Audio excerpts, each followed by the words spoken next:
Weet jy wat leef in my hart? Ek hoor 'n lied hier in my binneste speel, 'n refrein. Ek wil die Here loof. Loof met my hele hart.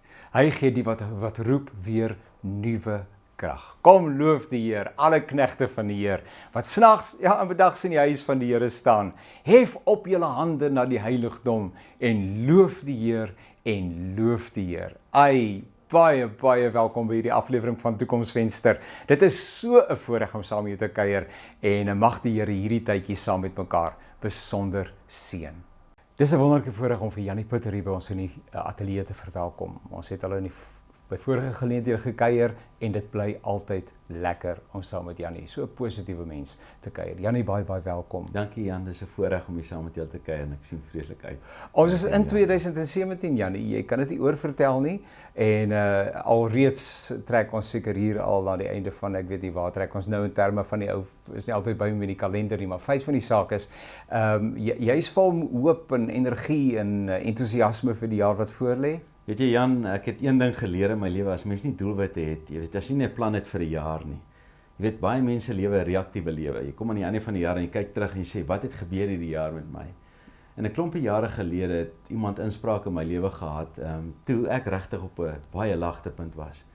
En ons het beginsels geleer. Nou, beginsels is wette. Dus dit gaan nie oor geloof nie. Dit gaan oor wette. Dis so swaartekrag. Swaartekrag is 'n wet, of jy nou daaraan glo of nie, hy werk. Ja. Nou, een wet van die lewe is, as jy nie 'n teiken stel nie, as jy nie doelwitte het nie, dan beteken dit jy is nêrens heen op pad nie. En daar's 'n gesegde wat sê, if you don't know where you're going, any road will take you there. Dis reg, En mense sien baie mense wat op enige pad is. Want hulle weet nie regtig waartoe hulle wil gaan nie. En ek moet sê, dit is vir my lekker om te weet, ek en my gesin is op pad iewers heen, want as ons terugry van die see af elke jaar, dan het ons een lang gesprek wat ons het. Ons skryf al ons doelwitte, my vrou skryf al ons doelwitte neer, geestelik, fisies, finansiëel, dan praat ons oor die jaar, ons beplan hierdie jaar, en as ons by die huis kom, dan letterlik gaan tik ons dit uit, en dan het ons een aand 'n droomaand, waar ons 'n droomkaart bou, elkeen bou 'n droomkaart, ons kry prentjies, ons plak dit op, ons doen dit nou al vir 15, my seun is nou 15 jaar oud. Ons doen dit nou al omtrent, so, ek en my vrou het dit lank al begin, maar ek wil vir jou sê, dit is Jy visualiseer as dit ware jou toekoms, nê? Want jy is ingebed in afhanklikheid van die Heilige Gees. En jy sê, Gees van die Here, van die lewende Here, U weet wat U ook hierdie jaar vir ons 'n gedagte het. Gee vir ons 'n idee, gee vir ons rigting, sodat ons, en ek dink, Janie, jy het 'n ontsettende belangrike ding gesê, wat waarskynlik, ek dink nou die skarnier moet wees van hierdie program, en wat ons kykers regtig moet raak hoor, en ek wil dit ook by vernuwing raak hoor. Ons het 'n keuse. Leef reaktief, met ander woorde, laat die lewe gebeur en dan moet jy maar besluit hoe jy gaan optree. Of leef proaktief en besluit waarheen is jy op pad, wat wil jy bereik en kry dinge in plek met die hulp van God sodat jy daardie doelwitte kan bereik. Ja, weet jy Jan, ek wil sommer net daar 'n gedagte deel. Baie Christene, en ek sê dit nie in 'n neerhalende manier nie, maar baie mense sê, ek wil God se plan vir my lewe hê voor ek beweeg. So ek wil seker wees, dis God se plan vir my lewe. Voor ek iets doen. So ek gaan bid, maar ek doen niks nie. Maar ek gaan bid. En ek beweeg nie, en dan kom maar geleenthede, dan sê ek, nee, ek is nie seker of dit God se plan is vir my lewe nie. Ek voel nie. En so leef baie Christene 'n reaktiewe lewe. Die lewe gebeur, maar hulle is nêrens heen op pad nie. En iemand het eendag, destyds toe mense in my lewe ingespreek het, toe ek regtig down and out was, het 'n baie wyse man in my lewe ingespreek en het gesê, jy moet verstaan, ons is soos 'n fiets. As 'n fiets beweeg, dan kan jy hom stuur. Dis reg. Maar as 'n fiets stil staan, dan val hy om. So as jy beweeg, dan kan God jou stuur. Klim op en begin ry. Maar as jy stil staan, al wat jy gaan doen is jy gaan omval. Dis reg. En dit is wat baie mense doen. Hulle sê, ek kan nie beweeg voor ek nie sekerheid het dat dit God se plan is vir my lewe nie. En dan doen hulle niks nie. En hulle kry hulle self jammer en is armsalige mense. Jy weet, ek het nou toevallig 'n boodskap gekry nou die dag op my foon van iemand wat ek nou nie ken nie. En die persoon sê, bid net asseblief vir ons, want dit gaan vreeslik swaar. Ek moet nou R2000 kry vir 'n kar wat moet reggemaak word op 'n plaas ensovoorts. En ek kan hoor hierdie persoon en ek ek moet ongelukkig sê, baie keer mense gebruik Christendom as 'n manier om mense te manipuleer, om te sê, jy sê jy's 'n Christen, so gaan jy my nou help. Dis hierdie borde op die straat en alles. Mense manipuleer Christendom, sê maar, as jy skuldig voel, dan gaan jy my help. Dis reg. En ek lees hierdie boodskap in my, ek help baie graag mense, maar ek voel net, hierdie persoon is besig met manipulasie. Ek skryf terug, ek sê, skies tog, wie is jy en waar het jy my nommer gekry? Nee, ons bly op 'n plaas, ek het jou eendag gehoor praat, ensovoorts. Ek sê, op 'n plaas? Jy het nou nie inkomste nie. Ek sê, is daar grond waarin jy saad kan saai? Is daar dalk 'n plek waar jy 'n paar kuikentjies kan grootmaak? Is daar dalk, en ek begin planne maak, jy weet, want as 'n mens op grond het, en jy begin net saad plant, en jy weet, want ek sê toe vir die persoon, as jy nie saad in die grond het nie, dan is daar geen oes wat ooit kan inkom nie. Dis een van daai wetmatighede, né? Dis 'n wet. Dis 'n beginsel, so, of jy nou glo in God of nie, dis 'n godsbeginsel, wat God in sy skepping gesit het. As jy nie saad in die grond het nie, dan gaan daar nie oes opkom nie.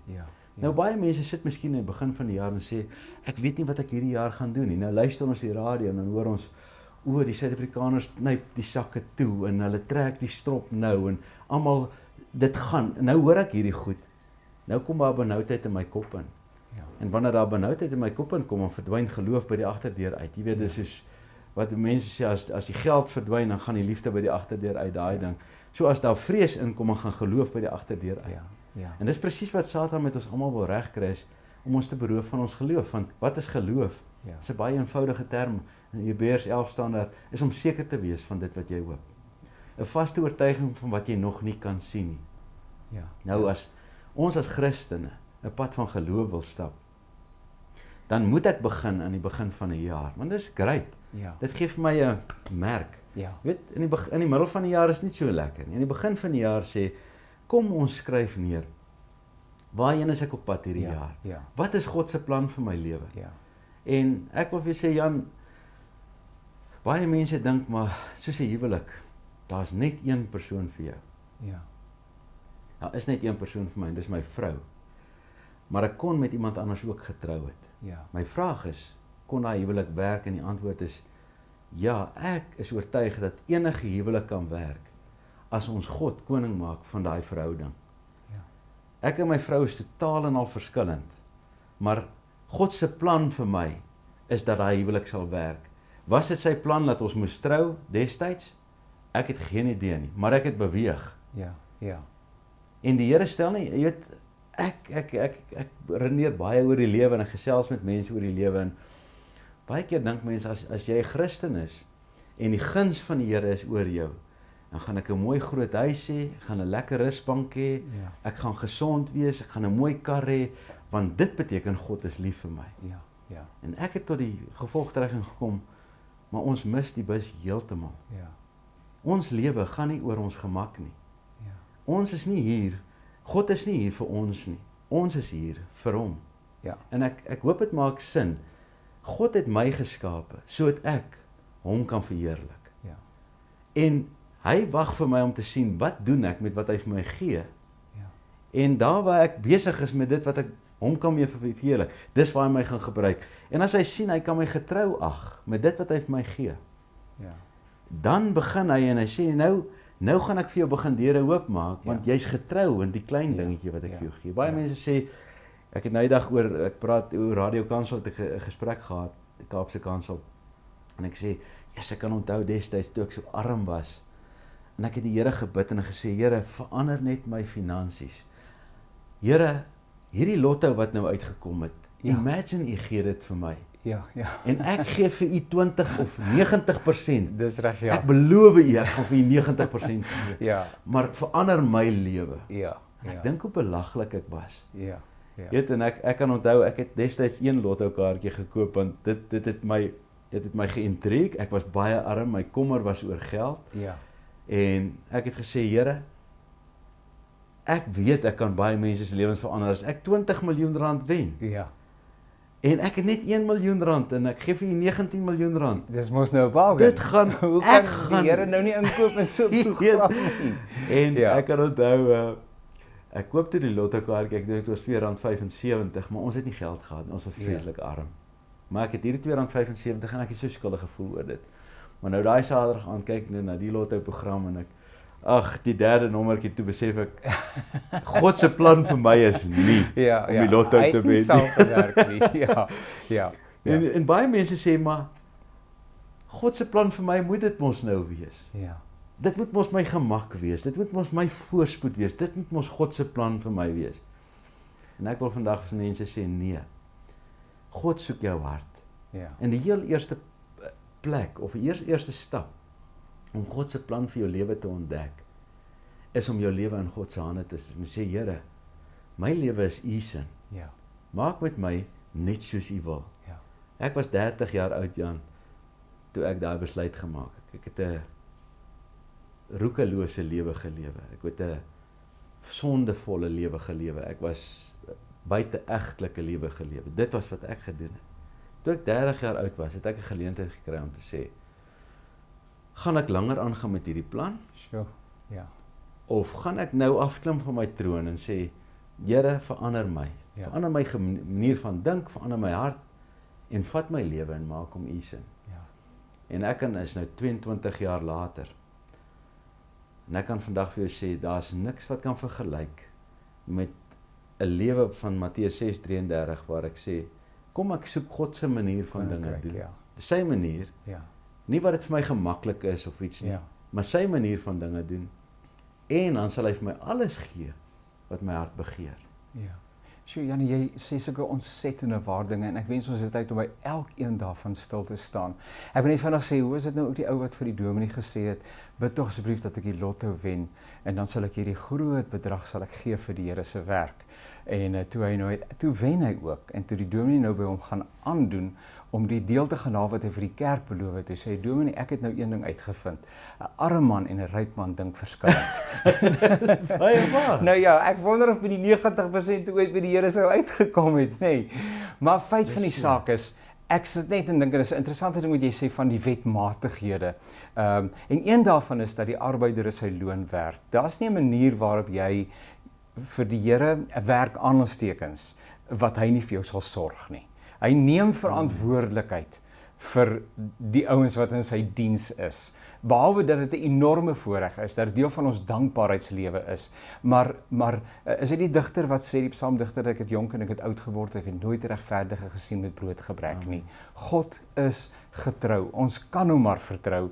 En ek is seker dat ek wil soveel meer in hierdie jaar groei in geloofsvertroue om te sê, Here, ek gaan loop daar in die vooraand van die inbesitname van die beloofde land, die priesters. Die oomblik as jy jou voet in die water sit, dan droog dit op. Jy is 'n sentimeter van daar af. Maar as jy hom nie in die water sit nie, sal die seën van die Here nie. Jabes se gebed, vergroot my grondgebied. Joshua, waar die Here sê, elke plek waar jy jou voet sit, sal ek vir jou gee. Maar nou is daar soveel van ons wat nou, soos jy sê, wag, dat dit in 'n pakkie uit die hemel uit moet val, en dan moet alles reeds daarin wees. Die voorsiening moet klaar, ek wil al die sekuriteite in plek hê. Ek dink, Jan, terwyl jy praat, kom daar hierdie prentjie van die priesters voordat die beloofde land ingegaan is. Kom die prentjie in my kop is, sê nou ons staan en wag dat die water oopgaan voor ek instap. Ja.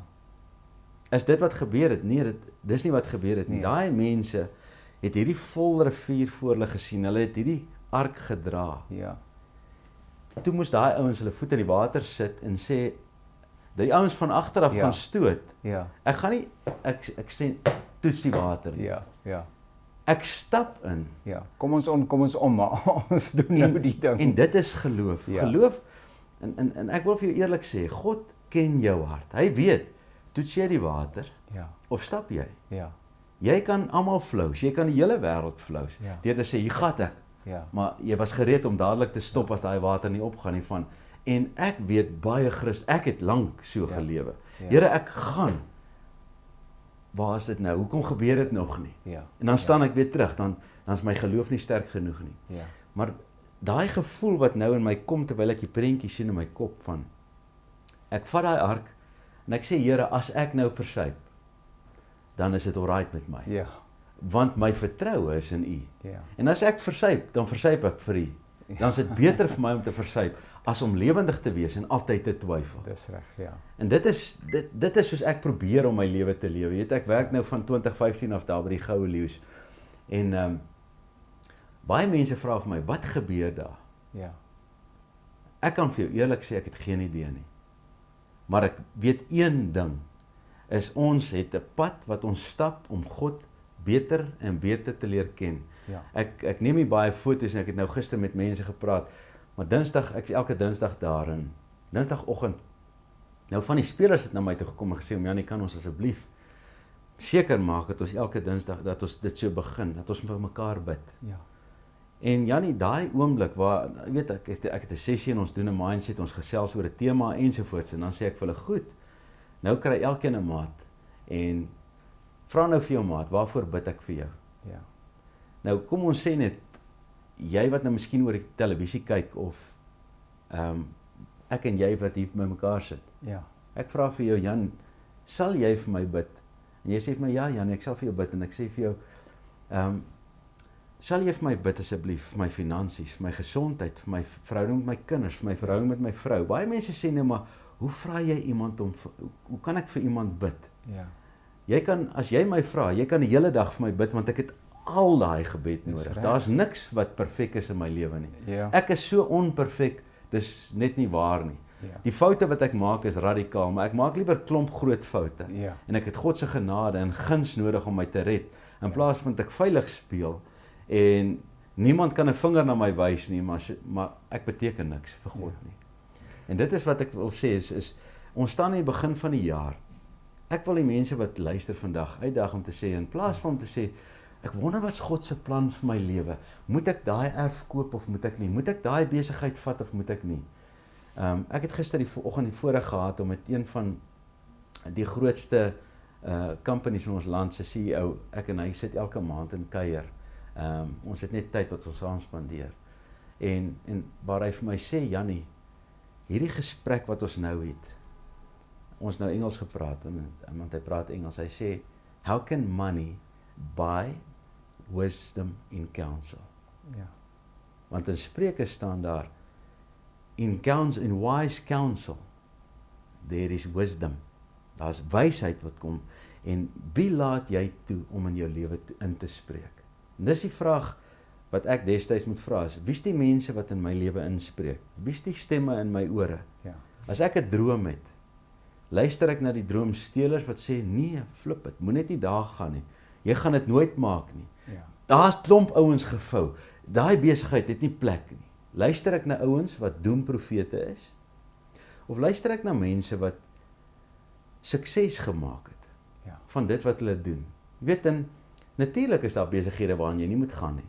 Natuurlik is daar kanse wat jy nie moet vat nie. Ek meen, as daar nou 'n ou vir jou 'n e-pos stuur en hy sê, hoor hierso, ek het jou opgespoor, jy is die erfgenaam van 'n ou hier in Engeland en ons het hierdie miljoene skatte, maar ons het jou handtekening nodig en Ja, en overwaas jy dat voel- mense nog daarvoor val, nê? Nee. kan jy dink, Jan, Ja, dat so mense nog naïef regtig kan so iets wees, glo. Ja.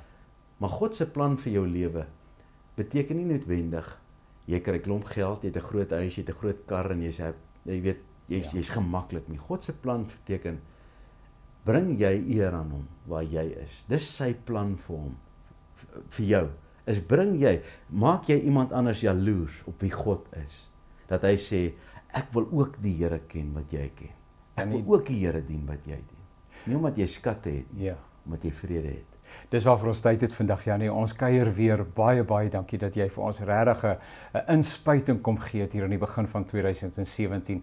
En ek dink is daar een ding is wat ons raak hoor as kykers en as luisteraars, dan is dat ons nie reaktief sal leef nie, maar dat ons proaktief dat ons sal vooruitkyk, dat ons die Here sal vertrou, dat ons voet op die water sal sit en maak ons foute, kom ons om, prys die Here, hy is in beheer en ek is seker dat meer van ons kan getuig dat waar ons gewaag het saam met die Here, hy ons nie teleurgestel het nie. Amen. Baie dankie vir jou Groot kuier by voorreg, ons. dankie Jan vir die saamkuier. Seën vir julle.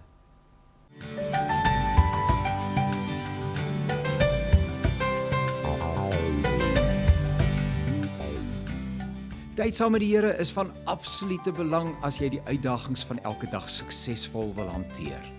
Toekomsvenster stel 'n reeks stilte tyd handleidings beskikbaar wat jou wil toerus vir die lewe. Belangrike temas word oor 'n 9 weke periode minder as 12 minute per dag aangebied. Temas soos jou identiteit, wie is jy? Hoe om keuses en besluite te maak? Hoe om heelheid in jou geestelike en emosionele lewe te bereik?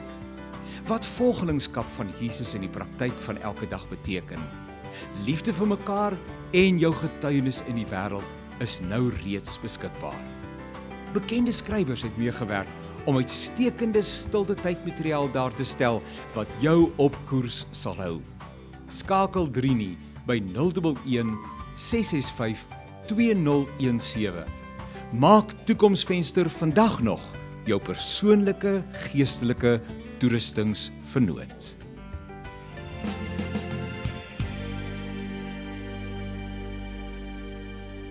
Julle, dis al 'n voorreg om met iemand so positief en so gerad, by wyse van spreke, vir die lewe soos Janie te gesels. 'n Man wat ook die swaar kry van die lewe ken, hy het vir ons vertel van enorme armoede. En te midde daarvan op 'n dag toe ontdek hy, maar God het 'n plan met my lewe. Daar's geen toeval, asseblief julle ouens, ons gebruik nie die woord toeval en noodlot nie. Dis 2 woorde wat in die woordeboek van 'n Christen nie mag verskyn nie. Dood ook nie, nê, want dood, waar is jou angel? Doderyk, waar is jou oorwinning? So dood is uit ons woordeboek uit en toeval is uit ons woordeboek uit, behalwe toeval op die grond of iets van daai aard, nê. En noodlot gebruik ons glad nie, want ons lewe vanuit God se voorsiening en sy betrokkenheid by ons lewens. Die God van die eeue is ook my God in Christus Jesus ons Here, en hy het 'n plan met jou lewe. Ek wil hê jy moet dit hoor, want ek praat met jou, en die Here praat deur my met jou, en jy is dalk Jannie of Pieter of Susan of Kobus of Kenneth of wie dit ook al mag wees. By jou naam hoor dat die Here vandag sê, ek het 'n plan met jou lewe. Daarom dat jy in hierdie tydvak lewe. Daarom dat jy in daardie bepaalde konteks is. Dit mag selfs baie keer benouend wees, dit mag ongemaklik wees, dit mag nie 'n vriendelike konteks wees nie, maar God het 'n plan met jou lewe. En as jy bietjie gaan nadink oor hoe kunstig die Here jou aan mekaar gesit het, Psalm 139, hè? Wow, Here, hoe kunstig. En dan is deel van daardie kunswerk van God. Ja, jy en ek, ons is God se kunswerk, is bepaalde temperament, nee, wat net jy het. Daar is talente, gawes, in kombinasie, 'n aanvoeling, 'n persoonlikheid, passie, 'n gerigtheid, 'n toegeneentheid, wat net jy is. Daar's nie nog 'n jy nie. Nou vir wat sou jy dink? Sou God daaraan dink en beplan om net een jy in die geskiedenis van hierdie wêreld te ontplooi? Nooit ooit weer sal daar nog 'n jy wees nie. Hoekom? Want daar is werk. Adam het jou gemaak sodat jy kan besig wees, nê? Om, soos my prof gesê het, om natuur en kultuur te kan verander. Dis ons roeping. Om hierdie wêreld bewoonbaar te maak. Dit het nog nooit opgehou nie. Om 'n plek te skep waarin alle mense hulle Godgegewe potensiaal kan bereik. Om deur die Here gebruik te word in die koms van sy heerlike en lieflike koninkryk. Jy hoef nie China toe te gaan as die Here jou nie daartoe roep nie. Jy hoef nie iets te doen wat jy nie voor gerad is nie. Maar waarvoor het die Here jou gerad? Jy is geprogrammeer, dis in jou DNA, man, dis wie jy is, nê. Ontdek dit, vra ander mense, wat dink jy is dit wat die Here vir my gegee het? En in die verband wil Dr. Chris Malan se dagboek oor God se plan vir jou lewe jou enorm help. Kry dit asseblief, die besonderhede die verskyn hiernaas. En begin 'n 9 weke reis aan die hand van ander Bybelfigure wat met dieselfde vraag geworstel het. En dan help Chris vir ons om te sien hoe dit elkeen van hulle agtergekom het, verstaan het, geleer het wat dit is wat die Here wil hulle moet doen en hoe dit hulle daarmee besig geraak het. Ek wil jou hartlik uitnooi, word deel van hierdie 9 weke reis deur vir 3 nie te skakel oor God se plan vir jou lewe. Ai, die Here is vir jou onuitspreeklik lief. Koester jouself daarin. God gee vir my om en het 'n plan met my lewe. Tot 'n volgende keer. Alles wat mooi is.